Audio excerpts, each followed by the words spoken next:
And we're live. Happy Monday, everyone.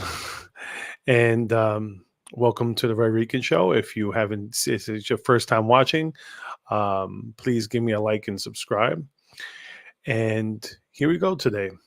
Today, I will be talking about the I Have a Dream speech. And why is it we're going backwards? Why does it feel like we're going backwards? Because I know people will argue, uh, some people will argue that we've been moving forward, and some people will say, we never move forward. And I think that's the biggest problem of what's going on. What's going on is people think that um, we haven't made any progress. There's some people that, even though we had a black president for 2 terms, feel that we haven't made any progress in this country. And I'm going to go through a little bit of MLK's speech. Let me see. Let's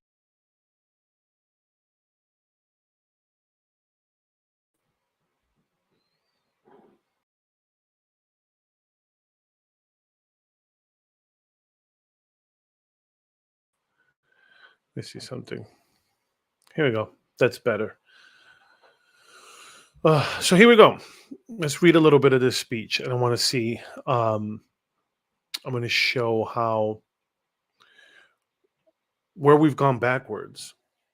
Well, let me first start where we've moved forward. Let's go from his speech because it goes 5 score years ago. A great American whose symbolic shadow we stand today signed the Emancipation Proclamation. This momentous degree came as a great beacon of light to hope to millions of Negro slaves who have been seared in the flames of withering injustice. It came as a joyous daybreak to the end the long night of their captivity. It was, but 100 years later, the Negro is still not free. 100 years later, the life of the Negro is still sadly crippled by the manacles of segregation and the chains of discrimination. 100 years later, the Negro lives on a lonely island of poverty in the midst of a vast ocean of material prosperity. 100 years later, the Negro still languished in the corners of American society and finds himself an exile in his own land. And so we've come here to help. We've come here today to dramatize a shameful condition. Now, here's the thing. This was 1963. Okay. We're looking at almost 60 years later. Like I said, we had a black American for 2 terms. We have black billionaires. We have plenty of black millionaires. Look at sports. Okay. About this time is when they were segregating sports. Now, the only sport that's not dominated by blacks are hockey and baseball. And baseball, blacks used to. It's more, you have more Latinos. Like, for the most part, some of the people who think some of the black players are, uh, Afro Latinos. So they're black Lions. Um, but still, this is a time when players, let's say they traveled with their teams, but slept in different hotels. Now you have, you know, uh, black owners of sports teams. You have a basketball player, Michael Jordan and Magic Johnson, that now they went from players to owners. Okay. So where have we moved? Why do people think we've moved backwards? You go on TV now, and even though, let's say, blacks comprise 13% of the population, but now they went from being underrepresented in TV and media to being overrepresented. Now you see, like, every commercial, there's, you know um, a black couple, an interracial couple, whatever. you you rarely see any commercials anymore with only white people, because people have a fit. And it's sad that we see things in those terms still. because that's what if you I'm gonna fast forward ahead, and I'm gonna go I'll go back also. But one of the whole purposes of his speech was to seek justice, to get justice. This is what he wanted. It goes here. Um, great child. What was it that I wanted to come? Go. He wanted to go back to Mississippi, go back to Alabama, go back to South Carolina, go back to Georgia, go back to Louisiana, go back to all the slums and the ghetto of our northern cities, knowing that somehow this situation can and will be changed. Let us not wallow in the valley of despair. I say to you today, my friends, that even though we face the difficulties of today and tomorrow, I still have a dream. It's a dream deeply rooted in the American dream. I have a dream that one day this nation will rise up and live out the true meaning of its creed, that we hold these truths to be self evident, that all men are created equal. I have a dream that one day the red hills of Georgia, the sons of former slaves and the sons of former slave owners, will be able to sit down together at the table of brotherhood. I have a dream that one day even the state of Mississippi, a state sweltering with the heat of injustice, sweltering with the heat of oppression, will be transformed into an oasis of freedom and justice.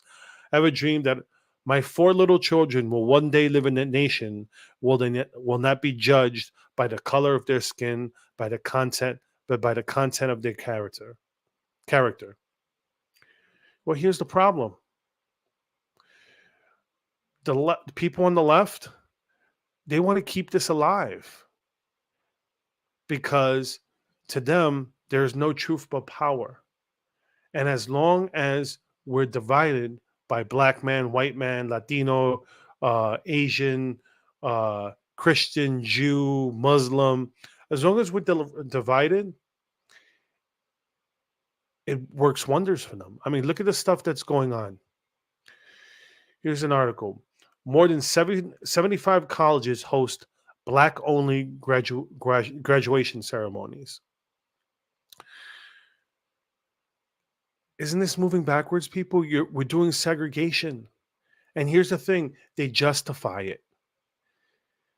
Here's an article. Look, why people of color need spaces without white people. And it goes here. Here's another one. Black only spaces harm no one. So why are white people so upset? Well, do white only spaces harm people? Yes. Then so should only black spaces. So should only Latino spaces.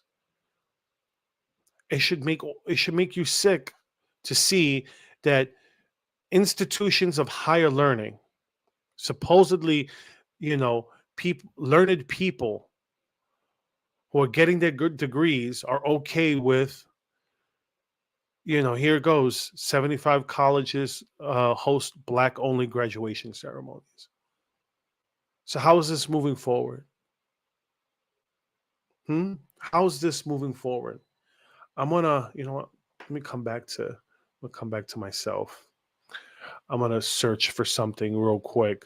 I just, I run my live shows like I run my mind. I'm thinking about stuff while in real time. So I'm trying to. I want to find a clip from, where I think it was in Arizona. I want to say it was Arizona where some white kids got harassed for being in a people of color only space.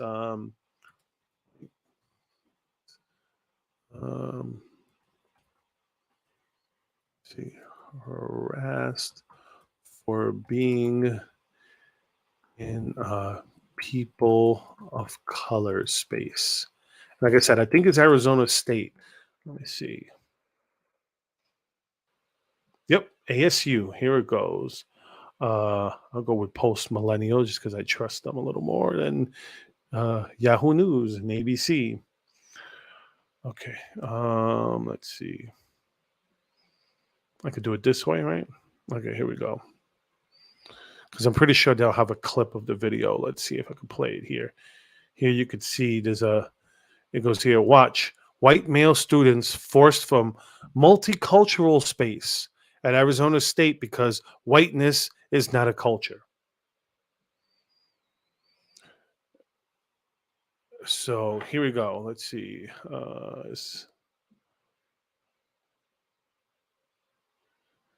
Let's see. Hopefully, there's no commercial. If there's a commercial, then obviously I'll talk over it. But let's see. If you wear glasses or contacts, you must see this. Oh, okay. Sorry.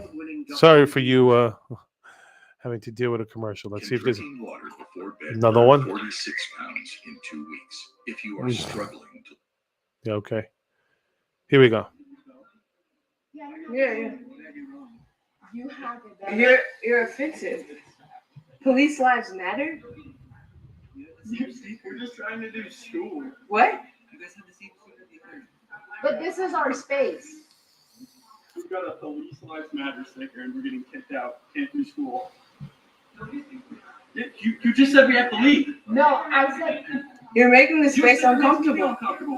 But you're right. Do you understand what a multicultural space? It means you're not being centered. White's not a culture? No, it's not a culture. White is not a culture. Say it again to the camera. You think whiteness is a culture? This is insane. So anyway, this is the violence that ASU does, and this is the type of people that they protect. Okay, this white man thinks he can take up our space, and this is why we need a multicultural space, because they think they can get away with this shit. This is what kids are learning in college. It's a multicultural space, multicultural. So it should be welcome to all. So here she's screaming that there's no white culture. Well, guess what? They're Italian. There's all Europe. All these countries are white. They have their own cultures. You know, there's no monolithic black culture, not even in America. You have different, a Southern black person has a different culture than a Northern white person. Put someone from, let's say, Georgia next to someone from Chicago. Okay? Put a black person from Georgia next to a black person from Chicago, and the black person from Georgia is going to have more in common with their white counterparts in Georgia than they're going to have with their black counterparts in Chicago. And that's the problem. It's like, so there's different cultures, even in states. You know, look at, for example, where I'm from in New York. You got New York City, where everybody there is anti-gun for the most part, and the rest of the state is rural, except for a couple of big cities where, you know, let's say if you go between New York City and Albany, or go New York City because you got Albany, Syracuse, you got Binghamton, you got a couple of quote unquote bigger cities, but in between that, it's all rural. It's like America. You know, all the big cities are in the coast, and then in the middle, it's all outspread. But stuff like this story here, it's disgusting. It's disgusting what this lady. That's cool. We will. We're asking you to leave if you have any consideration for people of color and are marginalized. So clearly don't. Yeah, the whole rest of the campus, the second floor, the first floor, the whole MU, every single part of the campus centers you. This is the only space that you're not centered, and you're still trying to center yourself, which is peak white cis male bullshit. Peak cis white male bullshit. I call that leftist indoctrination nonsense. That's what that stuff is. That's how you never see me use. I don't use that woke terminology. I got friends who do, and I cringe when they say it. But I gotta let people live. I may not agree with those terms, but sometimes it's better to agree to disagree, especially with your loved ones. I mean, you want to wake them up, but if they're woke, I mean, they're infected with a social contagion. That's what it is. I mean, you see what's going on here. This, I guarantee you. Well, I think you saw the image of the girl. She's there, uh, nose piercing, and I'm surprised she has normal hair color, and it's not like blue and purple, and um, but that's what's going on. And I mean, here's the excuses that they make. Here goes. Let's go read this here real quick, a little bit from this article here.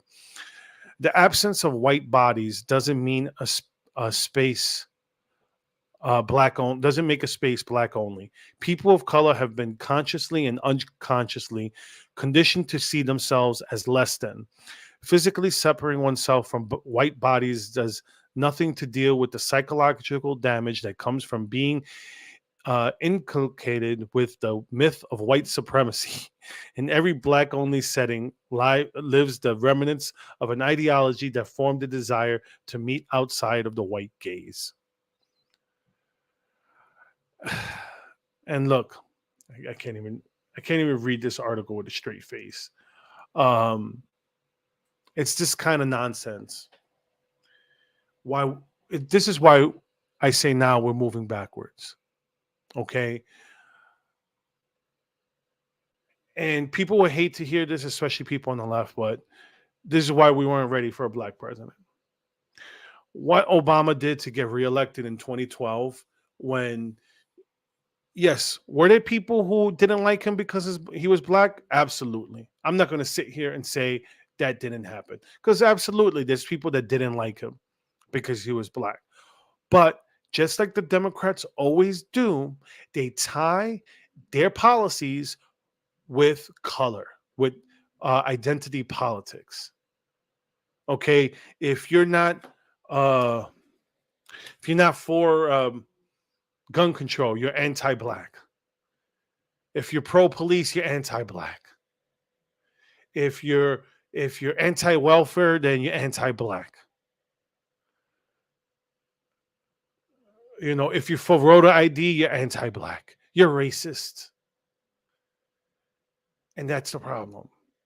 When you identify a political policy, a political position to your identity as a black man, as me, as a Puerto Rican man, as a straight man, as a gay man, as a trans person, when you tie your political beliefs into that identity, then that's what's dividing the country.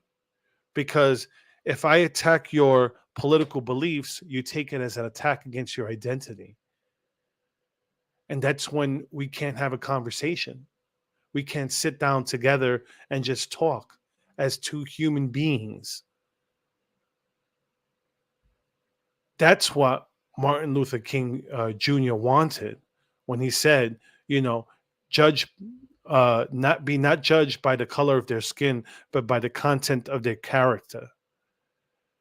But if you see what's going on, the justice he was seeking, he didn't want to overthrow the power that be. He wanted a seat at the table. He wanted to be part of the power. He wanted everyone to be able to come together. But that's not what's going on now. When you're stressing, oh, you're white, so you have to get out of there. I mean, I had a liberal white person tell me, you're passing. You don't understand the difference. But meanwhile, they don't know my story. They don't know about, being the light-skinned one, of when all your friends are dark-skinned and they used to make fun of you for being the light-skinned one. And a cop overhearing it and then calling me a fucking spick. 8 years old. But wait a minute, but you're passing. Doesn't matter. People face discrimination. People face racism in different aspects. I remember I was house hunting in Philadelphia, and my cousin lives in Philadelphia. So when we were looking at certain houses, we really didn't know the neighborhoods. We just, we wanted to take advantage of low prices in the market. All right, we're looking at houses, and we saw a nice house. My cousin said, "Don't get it," and I said, "Why?" She goes, "Because it's an all black neighborhood." I said, "I don't care." She goes, "No, you don't understand. They care. Whenever Latinos or whites move into the neighborhood, they don't welcome them. They make them feel like shit, so like that they'll sell and move out. They don't want outsiders." And I'm like, okay. As much as that pains me to hear, that's fine. If people want their communities to live in, that's why you have, you know, Little Italy and Chinatown and Little Koreatown and Little Tokyo and all these enclaves in cities and states. It's not because it's not a legacy of discrimination and segregation. It's just a legacy of people feel more comfortable living with people who they share more in common with. That's not that's not racism. That's not discrimination. It's just human nature. It's comfort level. Like I said, if you put uh, a black and white person from Georgia, Mississippi, Alabama, you put one of them, they'd rather live probably next to a white person from their state than probably from someone from Chicago, because they would have a stereotype about them. I remember me when I lived in Texas. Okay, I lived in Texas for 6 years. My friends from Texas used to be like, I, you don't seem like someone from New York. And I'm like, okay, what does that mean? I mean, they love my accent and all, but they just always took New Yorkers to be loud, obnoxious, boastful, and um, not friendly. And it's sometimes we earn that reputation, um, but I'm far from that. But what you think about trying to take down the avenue of Puerto Rico? I it's funny. I didn't know about that because I'm not. I don't live in New York no more, and then, I'm from the Lower East Side. I'm not from Brooklyn, but I heard about that because I saw someone put that on Instagram, and honestly, I mean, it makes me mad as a Puerto Rican, but I'm not surprised because what's going on is, um, slowly and surely, Puerto Ricans aren't the majority of Latinos in New York no more. What's going on is, um, Mexicans, Central Americans. Like if you go up to Washington Heights, it's not all Dominican anymore. You go up to Washington Heights, and you got a bunch of Mexicans, Guatemalans, Salvadorians, Hondurans, who have much more in common with each other than we do. Because Puerto Ricans and Dominicans, as much as we beef, we have more in common with each other being from the Caribbean than we do with Mexicans. Living in Texas, food is much different. We like our seasoning and stuff, but they like their hot stuff. They like their tacos. I remember, I forgot what it was. Uh, we had made rice and beans and chuletas for non-Spanish speaking. We made rice and beans with pork chops. And I remember a friend, Mexican friend of ours, was like, "Where's the tortillas?" And it's like, "We don't eat this with tortillas. We just eat the rice and beans and the pork chops." And they're like, "Okay, well," but they enjoyed it. But that's not what they're used to. But that's what's going on in New York. You have a change in culture when it comes to the dominant Latino culture in New York. So what am I? Like I said, as a Puerto Rican, I'm upset that they would do that, considering all the Puerto Ricans that uh, have lived in Brooklyn, in that neighborhood, and in my neighborhood in the Lower East Side. But I'm not surprised by it, and especially with this the new piece of shit mayor that's trying to make himself different. I don't know if you heard the story about that. He went to El Paso, and now he's combining with the Democrat mayor of El Paso to pressure Biden into um, immigration reform, which is bullshit. For Democrats, immigration reform is the allowing the people who've already come here to try to become citizens, which to me is nonsense. You came here illegally, no, I ain't gonna kick you out. I'll give you a green card, but I ain't gonna give you the right to vote, because that's you lost that right by coming here illegally. But yeah, we go back to his speech here. I want to show where the difference is. I mean, look at the way he spoke, and it's like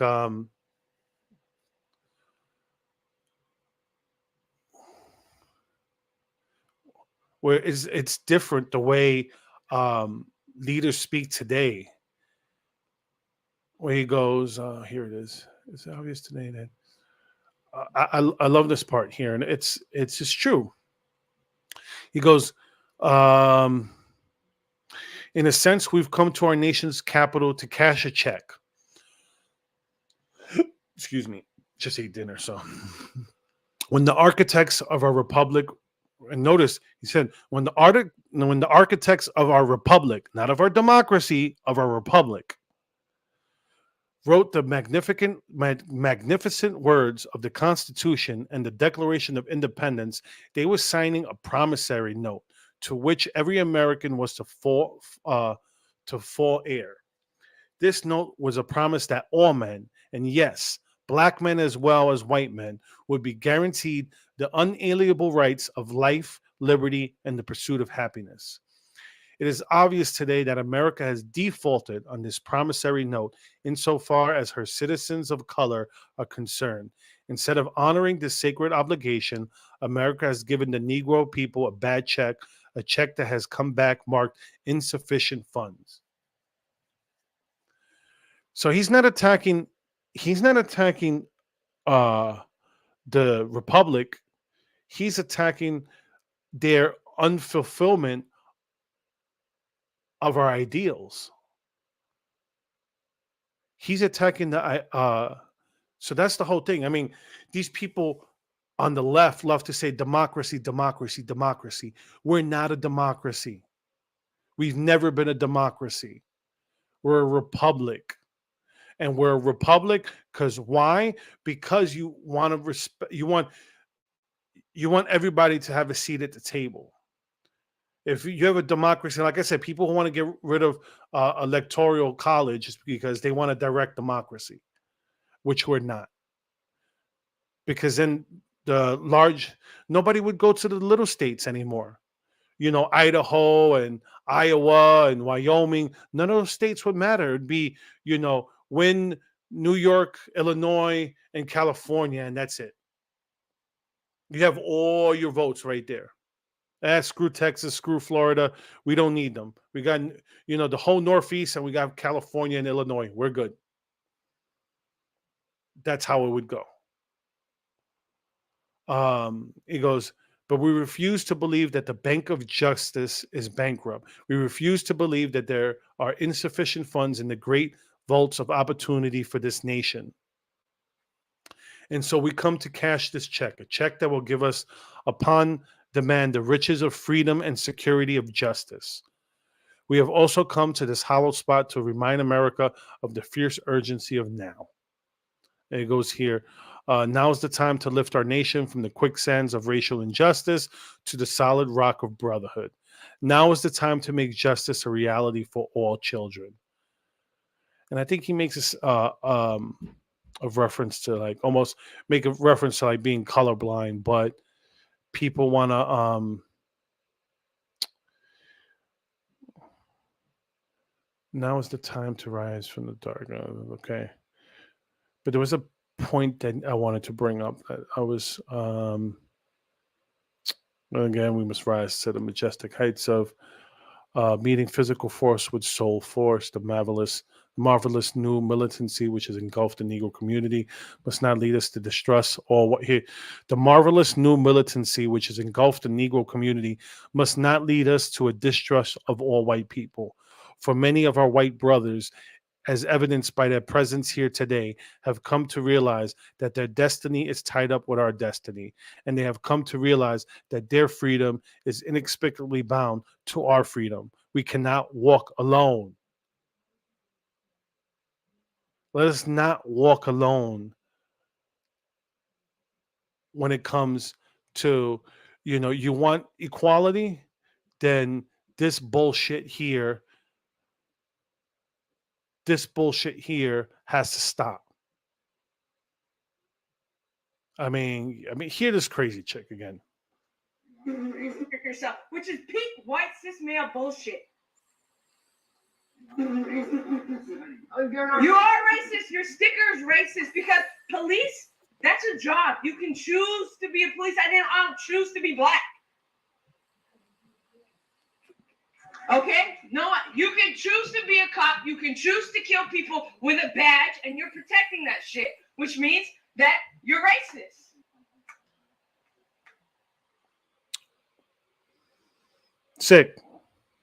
Sick.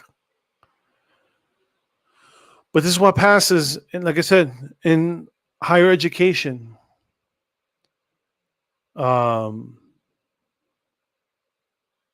This is what passes for education in America now. No, that's not what I want to do. There we go. This is what passes for education in America now. And I'll say it's white hate, white racism, because it's not the content of your character that matters. It's your skin color. Look at Larry Elder in California running for governor, and they called him the black face of white supremacy. So, like I said, what do they use? Identity, color for votes, for power. That's why we're moving backwards in this country. That's why we're moving backwards now. Because people want to use, and people don't want to hear this. They want to use color. They want to use race. They want to use ethnicity to divide us, to fundamentally change this country from a democratic republic to a Marxist dictatorship. Because what's going on now is the color revolution of China. You look up the color revolution, the Mao revolution, in the late 1950s, and you see what's going on in America right now, and China has to be laughing their ass off right now. They give us TikTok with stupid clips where you learn nothing, and in China, the same app shows their citizens and their kids how to build a rocket, show kids how to do math. But meanwhile, in our country, they show us videos on how math is racist. That's what's going on right now. You have people who are trying for this Marxist revolution. They want to bring it here. They want to destroy this country because it's the last bastion of freedom. And people be like, oh, Canada's free. Canada's free? The truckers did a protest. And what happened? They froze their money.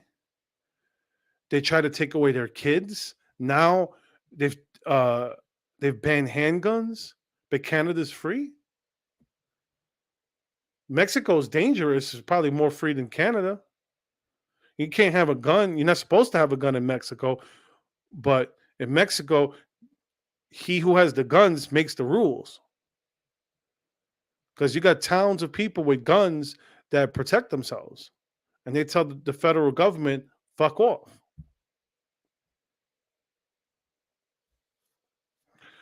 So that's where we're at. This is where we're at 60 years later. Martin Luther King wanted a colorblind society where people didn't see his 4 black children as 4 black children, but as 4 Americans, 4 humans. But we don't have that right now. Matter of fact, let's see if I can find it. They say saying colorblind society is a microaggression. Let me see. Colorblind society racists. Let's see.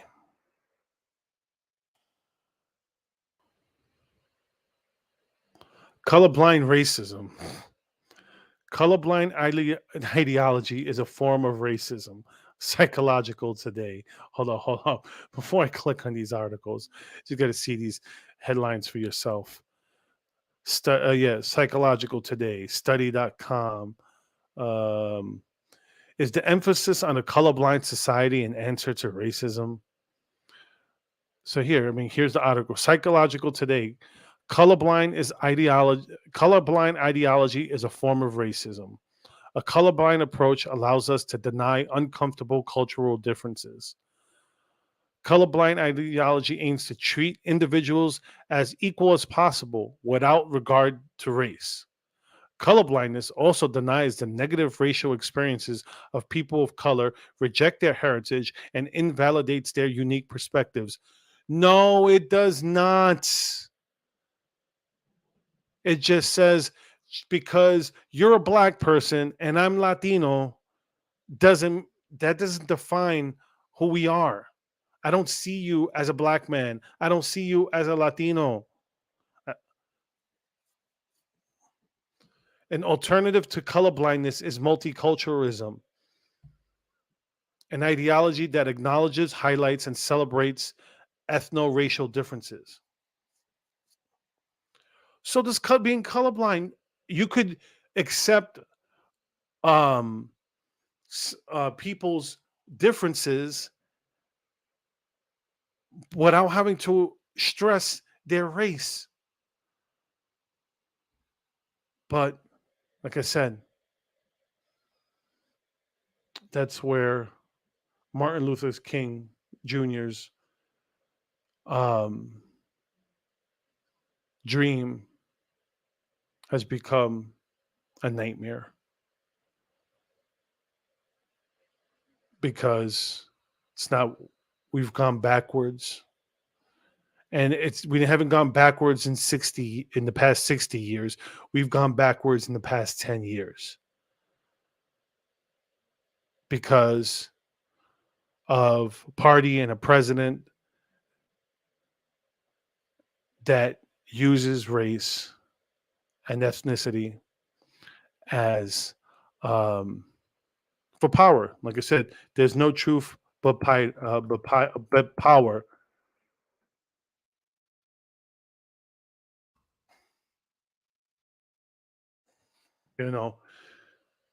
I'll leave it with. Let's see if I can find this clip. I'm just going to find the clip. I don't want to, and it's not just Obama, but his whole administration. Let's see if I could find a good clip, and I'll play it for you guys real quick. Just a little snippet, not the whole thing. Come on. Sorry, people. I'm just muting it real quick because I don't want. Let's see.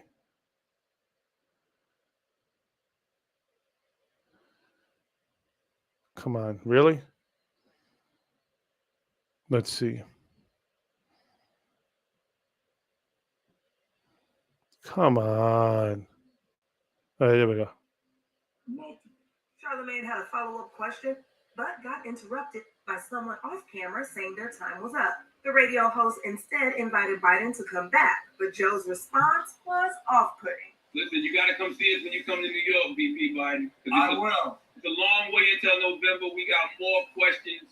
You got more questions, but I tell you, if you have a problem figuring out whether you're for me or Trump, then you ain't black. The comment may have been directed just at Charlemagne, but it plays into the false notion that Democrats own the black vote and don't have to earn the black vote.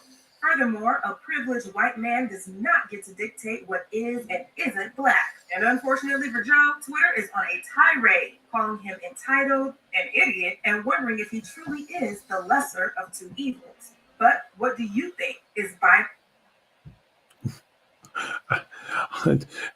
That's been answered. That's been answered. We know which has been the worst one. Look at what we've gotten the past 2 years. I'm Carlos. I'm here, the right Rican. So, if this is your first time watching, thank you for watching. If you haven't liked and subscribed to my channel yet, please do. You could follow me on social media. I'm on go by the right Rican. I'm on Facebook, YouTube.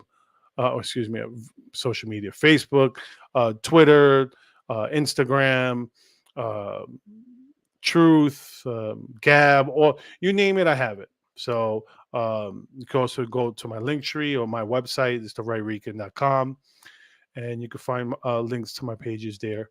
So, before the show ends, next Wednesday, might do a show this Wednesday. I haven't trying to see if I can line someone up, but definitely next Monday I'm going to have a member of Trans Against Groomers. I'm so excited. I've been trying to have her on for probably about 2 months now, so we finally made it work.